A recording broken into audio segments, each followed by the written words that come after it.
This is Paul Newman with the Cashflow Cafe Podcast. Today we have Mr. Sheldon Wohlman on the show. Sheldon, I'm excited to have you on the show. Of anybody that's obsessed with basketball, it has to be you. But in 1 minute or less, tell us all about yourself. Yeah, thanks, Paul, for having me on. I am a YouTuber. I run Utility Sports over on YouTube, just a little bit over 37,000 subscribers now.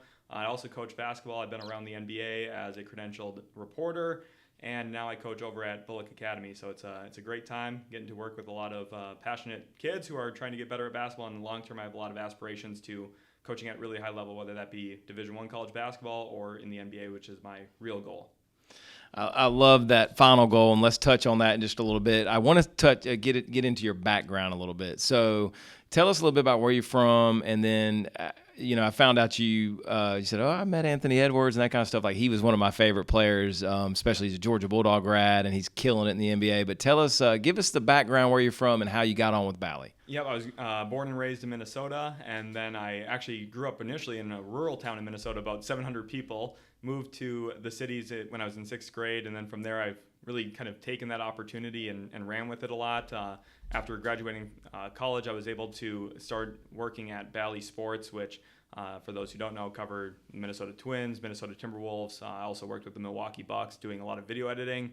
And then from there, I was able to get credentialed with Clutch Points working around the Timberwolves. I was credentialed in the locker room, got to meet a lot of really great people there with the Timberwolves organization, and build a lot of relationships before we moved down here to Georgia. So from there, I was able to really kind of show my expertise for the game, learn a lot from a lot of really smart people in the NBA too. And then luckily I was very grateful to have some great players who were very lenient with me learning to be a reporter compared to just being a coach, and learned a lot in that process too.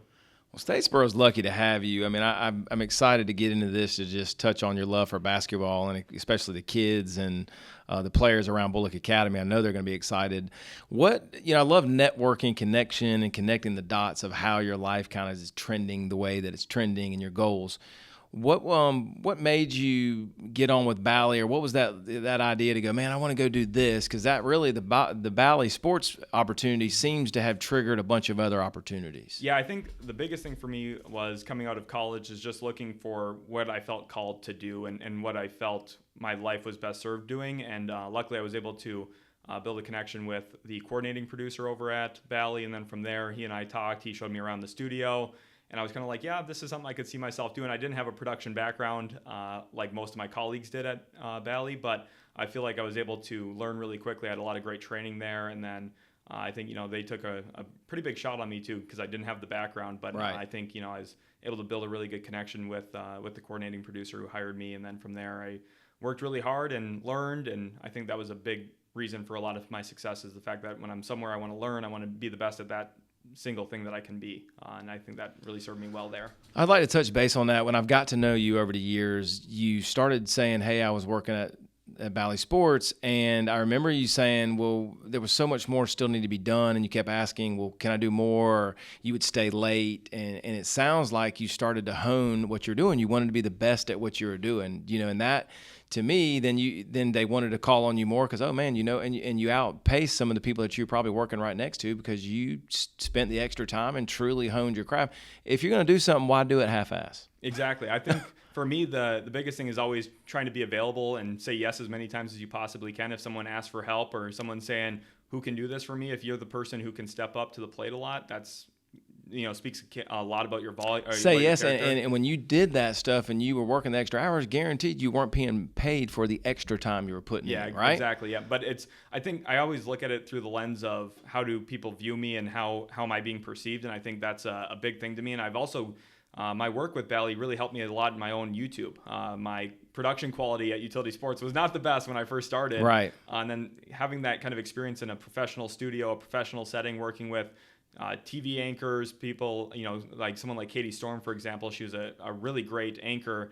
She did a lot of really great stuff, and her and I built a pretty good connection while I was still there in Minnesota, and I've been able to learn from her and how she goes about speaking cadences and talking on air, and I've just been able to pick up so many different skills from the people around me. It's just so cool. And so, you get this background in the video production world, and you love NBA, and so now utility sports is born. You're killing it with that, and you truly do these mega breakdowns. And touch on a little bit about what utility does. Yeah, on Utility Sports on YouTube, I spend a lot of time around the NBA draft. That's one of the main central focuses on whether that be a mock draft and I think my content specifically really differs from a lot of others in the space because I spend so much time in actual deep analysis on players. For example, my mock drafts end up being about an hour and a half long compared to others being around 30 minutes because I feel like it's important for me to be very vocal and clear and analytical in my approach, and I think that's a big part of my content in general when it's deep dive film breakdowns, diving into actual X's and O's and plays and talking about what's causing certain things to happen on the court. All of that stuff I think is so central to my focus and my content, and I feel like you can see a lot of my coaching perspective and lens in my work because it's not just, especially around the NBA, a lot of the coverage tends to be, well, this player did really great or this player didn't do great, but they don't dive into what's happening or what's causing that, and they're not maybe focusing on the micro skills as much. And for me, whether it's training basketball, coaching basketball, or just evaluating the sport in general, I feel like I just hyper fixate on every single small detail. That's a big part of who I am. I feel like I'm very process oriented and detailed. And I think that's a real reason why I've had success on YouTube as well as the depth in my coverage. I think in life, to be good at something, sometimes you have to be hyper focused. And to me, you're passionate and you're truly focused on your craft. I mean, I've enjoyed watching you do some lessons and teach. You can tell you care. You can tell you're all in. I mean, the sport backwards and forwards, and you're only going to get better.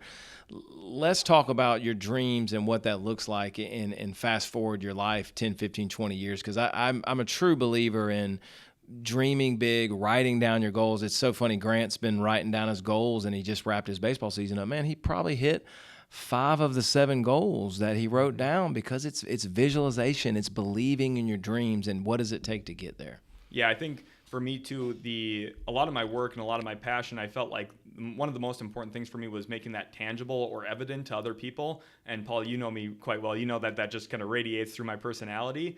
But I think my YouTube is a really great example of how passionate and how much I really do care for the sport because I've got such a big library and portfolio of my work and the time and attention that I put into it. And like you said, I think that shows up in my coaching too. And I feel, especially working with players, and for me, I carry such a growth mindset. That's something I learned in college through my teaching education kind of program. And I feel like having a growth mindset of taking a player or a team or whoever you're working with and taking them to that just next step up above where they're currently at is so instrumental in seeing long-term results and growth. And I feel like I've applied that not only to the players I work with and the athletes, but I also apply it to my own work and taking things, and sometimes that means working in stages where you're maybe a little uncomfortable and stretching yourself to reach new levels that you're maybe not accustomed to reaching. So, and sometimes you step out of your comfort zone, and sometimes you say yes to opportunities, and sometimes it's opportunities to go, look, this is not my dream job, but this does help me achieve, and it's all baby steps, right? And you fine tune your craft and you keep pushing. So that's really cool. Tell me, who's the most underrated player in the NBA? Who's your guy that doesn't get enough love, but you're like, man, he's the dude. He'd be on my team if I was to coach anytime. Yeah, so it's funny because I felt this way back when he even played in Utah before I ever had the chance of meeting him. But the answer to that question for me is resoundingly Rudy Gobert for the Minnesota Timberwolves. I was very He's fortunate. a Frenchman, is that right? Yes, is he on the him and Wemby teamed up? And it sounds crazy to say that a 4-time Defensive Player of the Year is underrated, but I really think he is. Yeah. I think especially the casual fan and just kind of some media outlets in general don't fully understand the complete encompassing value that he provides to a team. I really think he's like the utmost winner. I think in the 2020s, he's one of the winningest players in the entire league. And that comes from a player who probably doesn't have the most diversified offensive skill set. Right. But he has been one of the best offensive players actually in the league because of all of the things that he provides. And when it comes down to screen setting and rolling hard to the rim every single time on long rolls and really not cheating himself or his team in any singular play, I feel like he checks all of those boxes for a team. Right. And there's a reason everywhere he's been, he wins. He won in Utah. They traded him. They stopped winning. He won in Minnesota, a franchise that historically doesn't win at all. They've acquired Rudy Gobert. Multiple And they had a chance to get to they had a chance to seal the deal on the alien, but the alien went full alien. And that's the thing, for Minnesota, they hadn't won a playoff series since 2004 before the trade. And they acquire him. They made 2 conference finals after, and then they had a second-round berth this year, too. So he's a player who I think offensively is super underrated because he just does a lot of the dirty work routinely, consistently. And then defensively, I still think even with the 4-time Defensive Player of the Year, he still doesn't get the love. Yeah, he doesn't get the love because there's kind of this narrative that he doesn't defend out in space, which I don't think is true. I think he's, I've seen it firsthand, guarding Kevin Durant one-on-one in isolation at times. And for a player to be 7'1" like he is with the mobility skills, and I think honestly he's one of the most intelligent players to ever play in the NBA. I think when it comes to all of his spatial awareness, early positioning, I think that's something I learned from Chris Finch actually when I was around the Timberwolves. Early positioning dictates your late positioning a lot, and being in the right spot with 22 seconds on the shot clock helps you when there's 12 seconds on the shot clock. Right. And I think Gobert is a player who, if you just cut up highlights, you're probably not the most impressed with, but when you actually deep dive and watch full games and full seasons, he's by far one of the most impressive players in the league. And so for NBA, a coach, if you had to go, this is who I would like to emulate, who is that coach that you're like, this guy's the total package? That's a great question. I think there's a lot of different coaches that I draw inspiration from. Eric Spoelstra is obviously a name that everyone... I like the Heat. I can get down with Spoelstra. Everyone loves Spoelstra, and for good reason. I think there's a lot of ingenuity in his offensive design. He was a big perpetrator of the delay action, putting a big off the top of the key with the Chris Bosh Heat team. And then also what he's done recently in kind of removing ball screens from his offensive flow and putting his bigs into the corner with Bam Adebayo and Khalil Ware shooting more threes. I've learned a lot from him in terms of just general spacing context. I think defensively, Sean Sweeney, he's an assistant coach for the San Antonio Spurs. He was also a part of the Mavericks organization in 2024 when they made their run to the finals, so I got to see his coaching up close and personal too. He's a mastermind defensively. Well, obviously when you have a 7'5" player like Wemby, that helps. But I will say I don't watch a ton of basketball during the year, but their playoffs I usually heat up and truly watch the games. I've enjoyed this OKC Spurs series. Man, they are very physical on defense. Wow, the Spurs, in that game at home, I think it was the game before, it's like, man, it was like the old school basketball. It was like Lambeer, Detroit, old school Lakers stuff. I think that's a testament to early positioning too, right? They're picking up SGA full court. So they're wearing them down. Yeah. I think the best thing about the smart coaches is they have real congruence between what they want at the start of a possession and what their goal is by the end of the possession. And for San Antonio, with the way that they're able to use Wembanyama as a helper, the ability to pressure the ball so drastically is really elevated because they have such a big, long, tall player Castle's played tough on defense. Who wins Game 7? That's a great question. It's tomorrow. I'm leaning towards San Antonio a little bit, but I asked Coach Charlie Henry. He gave me Spurs. Of course, my son will be devastated if the Spurs win. And I'm, with the way that game went, I don't know. I'm ready to watch that Game 7. I hope for him that OKC wins. I've been rooting on them, but I used to love the Spurs. When you talk about my love for basketball, I never played high school basketball. My dad never got me into basketball. You are sometimes what your parents are into or what, how you get influenced, right? So he always loved baseball. So I was a baseball player in high school and loved it. But, and I probably was not good enough, let's clarify that, to play at the high school I went to as well. But my love for basketball probably came a little bit early. Of course, I loved Jordan, loved Sean Kemp, Gary Payton, but I really, truly loved the old school Spurs. That was basketball to me.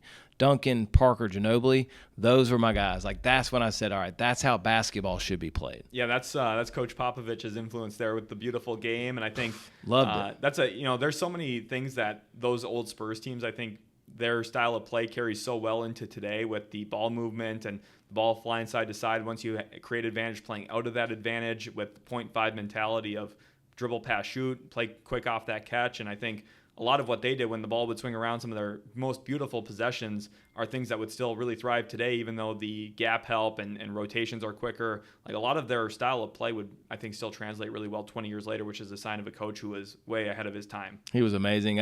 My favorite shot, I do it all the time, because my basketball days have slowed down. You and I still have to go play, but Tim Duncan's bank shot was I love the Tim Duncan. I would practice that. I'd cross you a little bit and I'd hit that banker, and that was my shot. But who's been your tell us, you told me your favorite team is Dallas. Is that right? Yes, I grew up a diehard Dallas Mavericks fan. The 2011 finals will forever be my favorite NBA Finals. They beat the Heat. Dirk came back and got it done. Were they down? They were down in that series early, and Okay. They got it done in 6 games, which is a little bit of retribution from the 2006 Finals. So everything worked out really well there for Dallas. Of course, I've had my heart ripped out a little bit with the Luka Doncic trade. Unbelievable. But I still cheer for the Mavericks. But I think as I've kind of matured and grown, I've become a little bit more just league-wide oriented too, which has probably pulled me away from just being a Mavericks fan. Right. But still always have a special place for the Mavs in my heart. And you think Cooper is the real deal? And if you had to, if you had to start a franchise, you're obviously picking Cooper over his teammate, which he's really good too. Knipple, yeah. Yeah, I think there's a lot of stuff that Knipple did really well this year for Charlotte, but I think that's where context is so important for basketball. Had Knipple been in Dallas's offensive context, he wouldn't have had a jumbo 6'7" point guard like LaMelo creating for him, whereas the Mavericks really leaned on Cooper for a lot of the actual offensive creation and advantage creation especially. So I think that's where one of the biggest differences. Knipple had a really great year, and I'm very optimistic about what his long-term career is going to look like, but Cooper Flag's the real deal. He's fun to watch. Of course, I'm all into the sports card stuff. I was telling you about that kind of stuff. But his rookie cards and some of these sports cards, a Wemby just sold for $5 million. True story. A one-of-one Wemby, $5 million. So the NBA is definitely reaching some good heights. I truly believe that they want Wemby to be kind of the face of the NBA. He's a polarizing figure. He's international. I think some of this, we won't get all into the ref calls and all that bad stuff, but it's golly. But anyhow, I'm excited about it. I do love the NBA. I don't watching it during the regular season. Probably a lot of these viewers on here don't, but come playoff, this is some really fun, good basketball right now. Yeah, I think, there's a lot of discourse and narratives around the NBA about don't they play defense. I think, first of all, the game's, I think, in the best spot it's ever been in terms of the pace, the advantage creation, the way that teams are interconnected most of the time together. I think there's been a real evolution in how teams and front offices think and operate. And to me, the product is brilliant. I love the differentiation between teams. I think if you were to kind of rewind and go back into the 1980s, everyone's looking for that big man, right? Or that mid-post scorer, whether it's an MJ working out of the mid-post or you're looking to feed it into the low post for hook shots and drop steps. I think now there's so much more opportunity for different styles of play. You look at a team like Utah, who has so much off-ball movement, they're flying all the way around, and then you watch a Lakers game and you're going to see Luka Doncic run 30 high pick and rolls every single night. And I think there's just so much nuance between every single team. Boston's a team where it's a lot of drive and kick, three-point shot oriented, but there's a lot of beautiful ways that they set those things up. Brown's game is so smooth. I love watching him play. So I think the league's in such a great spot right now. And there's a ton of stars, and for the most part, teams are very remarkable. Now, there are some teams. I watched the Heat, the Brooklyn Nets at the Heat. I barely missed Bam's game by a week. I was down in Miami watching the game, and we had a great time. We were actually there watching Davion Mitchell, a friend of mine, Raekwon McMillan, is really good friends with him, so we've enjoyed his journey and watching him. And he's a hard worker. He had a really good playoff game. I think they got knocked out, but he had a really good game. Yeah, Davion's an impressive player, too. I liked him a lot coming out of Baylor, so I'm glad to see him kind of carving out his career. He works, okay? Yeah. I mean, from what I pay attention, of course, any superstar athlete is probably going to be a good worker, but he really works. I've enjoyed watching him in his craft. But so Sheldon, tell me what the next couple, 2, 3, 4 years looks like for you. Where do you see yourself? And I know you're going to be you seem like a very in the moment. Whatever you're doing, you're in the moment. But tell me about next 2, 3, 4 years. What's it look like? Yeah, the long-term goal for me is to just find advancement opportunities as a coach. That's what I'm really working toward, whether it be with an NBA team, working in an assistant capacity or film study. That's the kind of nice thing about my skill set is I've worked with film and video. I've worked with actual hands-on coaching. I kind of have that diversified background a little bit of being able to do this, that, or the other thing for a program. So that's what I'd really love. But I also have the scouting lens and background there. So if it were to take me to the NBA or for a college program and some kind of like assistant or counsel role where I'm working on player direction and personnel movement and all that stuff, that's something I feel like I'd be comfortable doing too. But again, my heart and passion really is with coaching, so I love seeing the growth over time. I love being a big central factor of helping players reach their maximum potential, and it's always fun helping players and people improve. Oh, I love your breakdown. I think you have to really be a true lover of the sport to watch the breakdowns because it's a niche thing. But you were telling me about the Oklahoma City Thunder player that I think he got drafted. When did he get drafted in Sheldon? Spotlight him for a second. Yeah, so AJ Mitchell was one of my favorite players in the 2024 NBA draft. I finished with a lottery grade on him. I'm almost certain no one was higher on him than me in that draft cycle. He ended up going in the second round, and it was really confusing to me because he had all the dribble, pass, shoot characteristics you look for a guard, solid positional size, played off 2 feet really well. Like, I absolutely loved the film for AJ Mitchell. And it was puzzling to me the entire cycle that other people weren't as optimistic about him because he was just so great for UC Santa Barbara. And then Sam Presti drafted him in the second round for OKC, and I was like, yeah, that's going to age pretty good for me because the Thunder know how to identify talent. They always do a great job of it, I think. Yeah. And he's been, just such an awesome player. He's stepped up in moments when SGA's out or J-Dub's been out with a hamstring here and there. And I feel like, having a player like him who you can plug in off the bench, I compared him to Jalen Brunson pre-draft, which is looking pretty good stylistically too. So it is. It's been a lot of fun, and that's a great example too. I think of in my work. Obviously, I'm very driven toward analysis, and that part of that is being pessimistic or realistic about certain things. You need to be able to identify strengths and weaknesses. But at the end of the day, like, we should be rooting for all of these people to succeed because it puts the NBA in a better spot with more talent. And also, it's just great seeing these young men who step up and are able to kind of fill out their life dreams too, as I'm looking to accomplish mine. Well, I see a disconnect with local basketball, at least here in Bulloch County. Not a huge county, but we have basketball at the rec department. I do not think it's very effective. There's some things in place that just don't seem to make sense. I think there should be a competitive rec and a non-competitive rec, something to that effect. But basketball is not being taught. So, coaches are getting handed kids in middle school and high school with just very little basketball skills. And when I grew up, I was outside all the time. I was shooting, and I don't know if it's video games. I don't know if the kids are not going outside as much, but I've been very disappointed with, just the growth of basketball as a whole. It's just, I don't know if people don't care as much, and baseball wins in this town. I don't know how to get basketball taught better at an early age. Do you have any insight on that? Yeah, I think a lot of it is a culture thing, and that's one thing I learned moving down here to Georgia from Minnesota. In Minnesota, with the winters, football was a big deal, but it wasn't as much of a year-round thing as it is down here where, there's training camps for football all the time.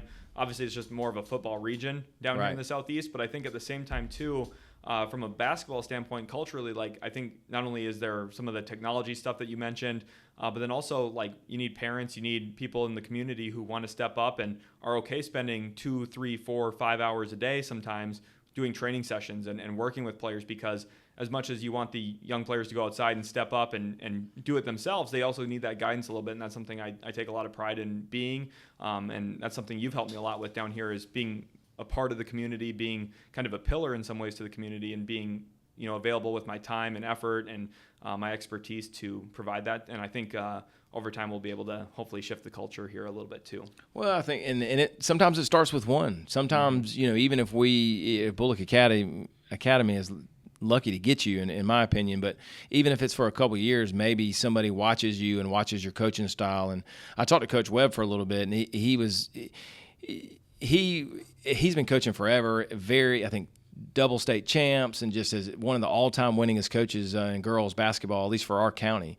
And he said he loves still learning. He loves watching other coaches. I was telling about some of your coaching strategies. So it's your ability to keep learning, because you can pick up from all these different things. I feel like I know the game of basketball pretty good, but I love watching some of your coaches and some of the examples that you've given. And you can tell because you're passionate about it. And in order to be good at this in anything in life, you got to have passion. Yeah, 100%. I think, first of all, meeting Coach Webb's been really nice for me too. Obviously a super established coach here.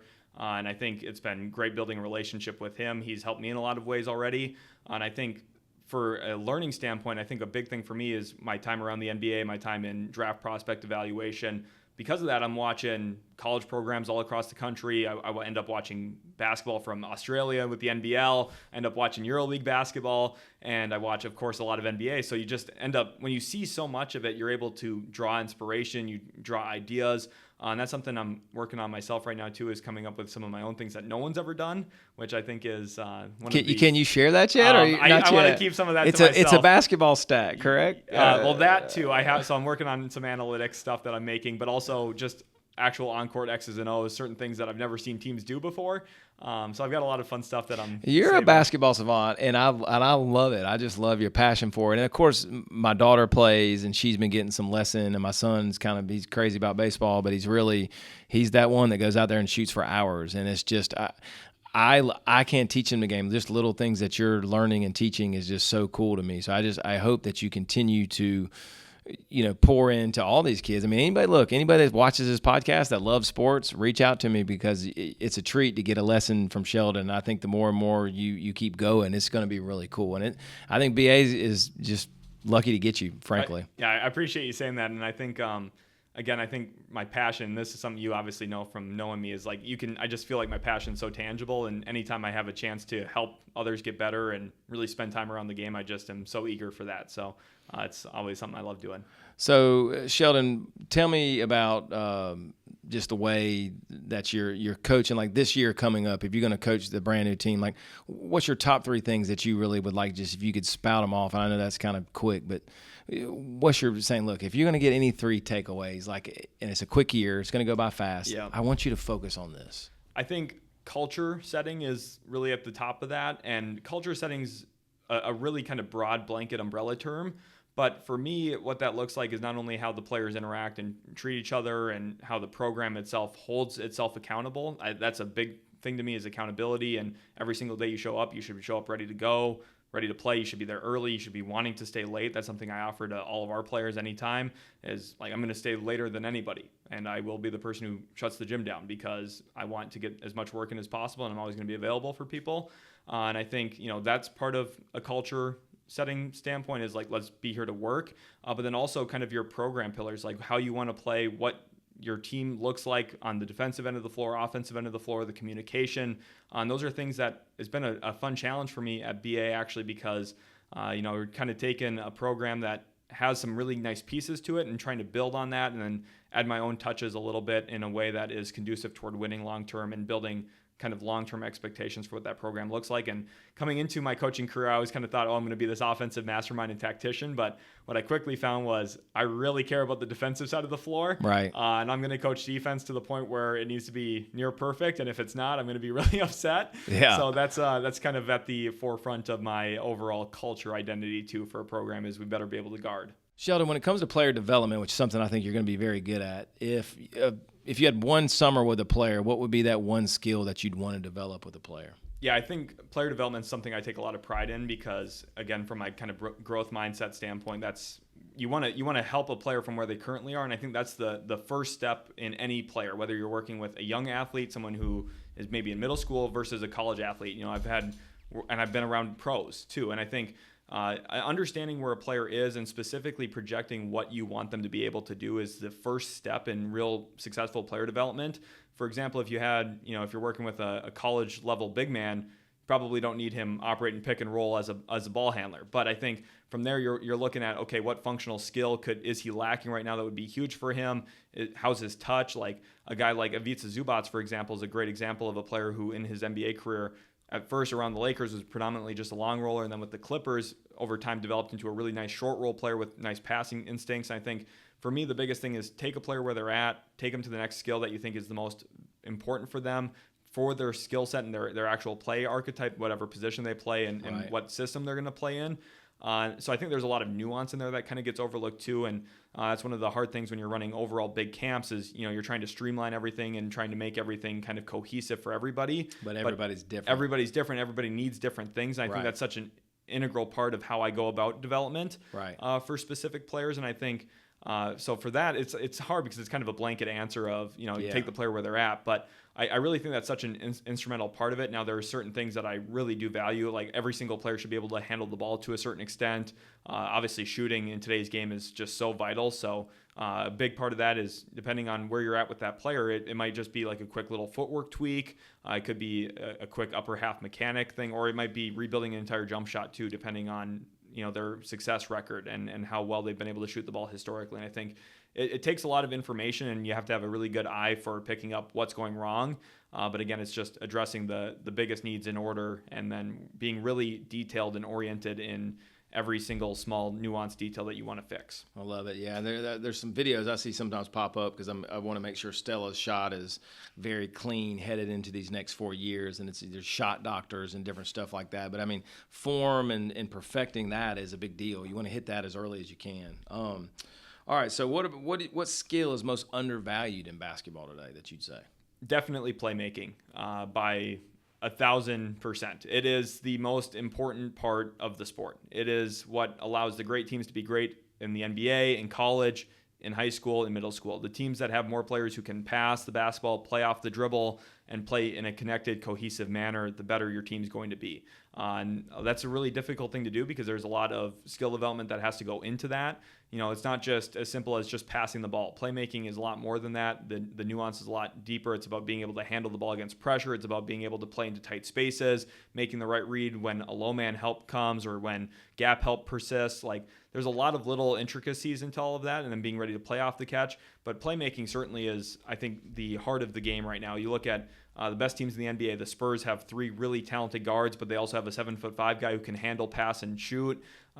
Julian Champagne's a quick decision maker, and then he can swing the ball over on catch and shoots. Like, they're a great example of that. New York has guys who can play make all over the floor. Karl Anthony Towns does such a great job out of delay action as a passer, and it opens up a lot of wrinkles into offense for Mike Brown. I think that's something that I'm working really hard with. Our boys here and some of the girls here at BA and Bulloch County in general is developing some of those playmaking characteristics so that all of a sudden when a team closes out on you, you can attack off the dribble, make the right play, and the more often your team can make the right play collectively, the better your results are going to be over time. Yeah, it's that's kind of what I see lacking at an early age is the ball handling ability and keeping your head. I mean, simple things that you take for granted with these elite players do in their sleep, but the younger talent really needs to develop the ball handling, the passing without, having to look at them all, just telegraphing everything and really kind of controlling your eyes and little nuances like that. What habits do elite players have that average players don't? I think there's a real sense of perfection or desire for perfection for some of the truly best players in the world. And I think a lot of them, like even if they make a shot, they can feel something in their mechanics where I didn't do that right. And they hold themselves to a standard. I think especially some of the very best shooters historically, someone like Mike Miller, who maybe doesn't get a lot of love around the world, but Mike Miller was an elite shooter, and it's because he worked extremely hard on his craft every single day. And even on makes, he could feel what was not accurate or not precise enough for what he is holding himself to that standard. And I think that really envelops itself to the best players in the world, the SGAs, the Luka Doncic's, the Victor Wembanyama's. They hold themselves to a standard of excellence on every single aspect of the game. If they have a poor night playmaking, first thing they're probably doing the next morning is getting in the gym with a trainer and working on making certain reads against certain kind of help. And then if it's a poor shooting night, I'm sure that they're either staying after or the next morning they're getting an extra shoot around in. And they just have this real dedication to being the best that they can possibly be. And when they fall short, they don't shy away from their shortcomings. They address them and approach them with the intent to improve upon that. So it's funny, the difference in some of the better playmakers. My daughter had a middle school game against Frederica, and one of the players, Lucy Brooks is her name, really good player. She went, I think, 11 of 12 from free throws. And I asked Stella, Stella's probably sitting at a 55, 60% right now in her young basketball career. I said, what did that 11 of 12 look like for you to, she's like, well, she's really good. I said, well, that's practice. That's sitting in there, perfecting your craft. Her father, which is now Stella's a travel basketball coach, told me she won't leave the gym until she makes 10 free throws in a row. And that's why in a game you make 11 of 12 free throws. That's why SGA goes 16 to 17 on his free throws. He puts in the work. He spends the time. He, like you said, he's fine-tuning the craft of did that free throw feel right? What did that shot look like? But it's those elite players, from what I've seen, it's never just they're just so good. They work. And that's one of the biggest disconnects right now across media and just how the casual fan kind of approaches the NBA too. Everyone looks at it and says, oh, it's an 82-game season, so they're evaluating and analyzing 82 games. And once you get to a playoff series, you're looking at 4 to 7 games for players. And then people try and draw a lot of inferences from such a small sample size when really it's a 365-day job for these players. They're 100%. every single day they're working. Even when they get to the offseason, they're probably doing 2-a-days or 3 days, working on their game, getting up thousands of shots over the course of a summer. And everyone's going to fixate, and it shows how the testament to, it's a real testament to how hard they work. The fact that they're putting in this time for the 82 performances that they have in the course of a season. And for college basketball players, it's even less, 35 to 40 for college players. But they are still working nearly every single day, a lot of them every single day. And the ones who work the hardest and put the most time in tend to get the best results over time too. Curry's book, we bought that for Grant because he loves to shoot. You could tell, and I don't think you've had a chance to read it yet, but it shows you the work. He puts up ungodly amounts of shots. But that's why he's the best in the world. And I like I've heard a lot of people say, focus on your makes, right? Like when you're in the gym or you're working, or worry about your makes. Like, yes, you're going to make or miss. Two things, right? Make or miss, but go make 100 shots in your practice session. Go make 150 shots in your practice session. So just stuff like that. But I love basketball, Sheldon, and it's apparent that you are obsessed with basketball, which I love. And if you're going to be good at anything, it looks to me that you're headed for big things. So it was an awesome podcast. You look like you're going to be a great coach, great player development, your video background skills, and we're excited to have you in Statesboro, and let's go Bulloch Academy. Thank you, Paul.